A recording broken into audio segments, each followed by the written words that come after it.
Storytime: The Elephant's Child. This book belongs to me and you, the elephant child.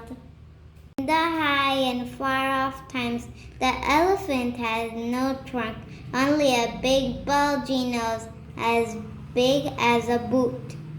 He could wriggle it from side to side, but he couldn't pick anything with the bit. But there was one elephant child who was full of curiosity, satiable curiosity. That means he asked ever so many questions. His tall uncle, the giraffe, what made his skin spotty, and his uncle cuffed him with his hard hoof. He asked his hairy uncle, the baboon, why his melons taste just so, and his uncle pinched him with his hairy paw. He asked his broad aunt, the hippo, why her eyes were red, and his aunt splashed him with his broad hoof.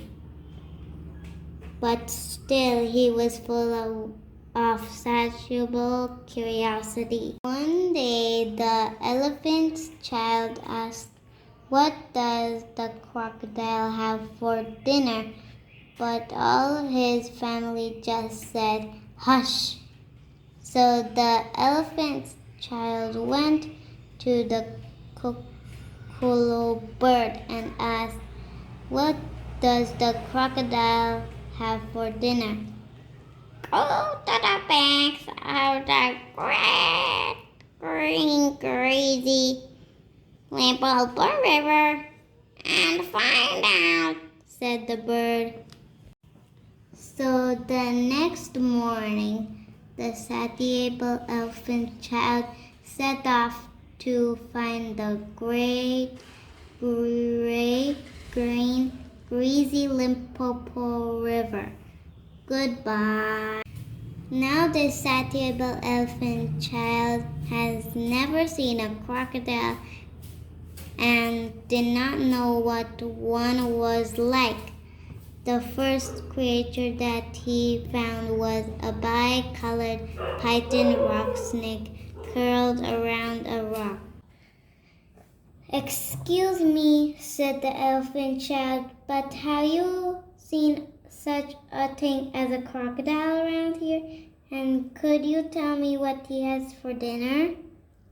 But instead, for answering, the snake gave the elephant child a sharp snap with his scalp, some tail. Further on, the elephant child trod on what looked like a log at the edge of the Limpopo River. But it really was the crocodile. Excuse me, said the elephant child. Have you seen such a thing as a crocodile around here? The crocodile said, I am the crocodile. Then will you tell me what you have for dinner? Gasped the elephant child. Come close and I will whisper, said the crocodile. The elephant's child put his ear to the crocodile's musky, tusky mouth. At once the crocodile caught the elephant's child by his little nose. Today, he said, I will begin with elephant's child. Wiggle! The elephant's child speaking through his nose. You're hurting me. Then the bicolored python rock snake shouted, Pull, or you will be in the river before you can see Jack Robinson.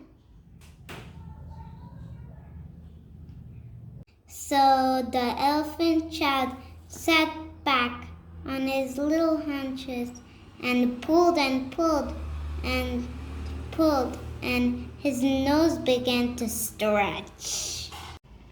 Then the snake came and knotted himself in a double club hitched round the elephant child. Hind legs, they both pulled together.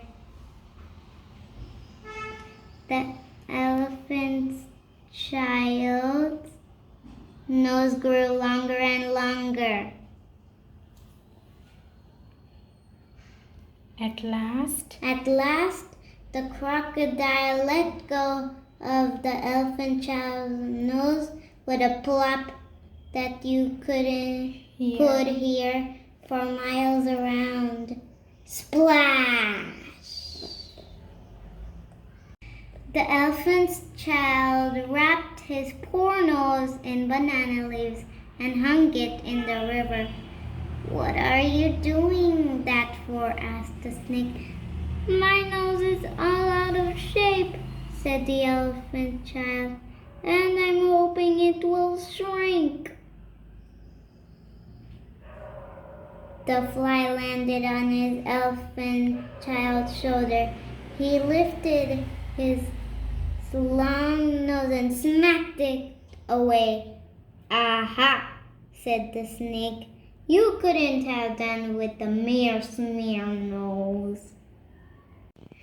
In the afternoon, the snake asked, "Isn't the sun hot?" "Yes," said the elephant child.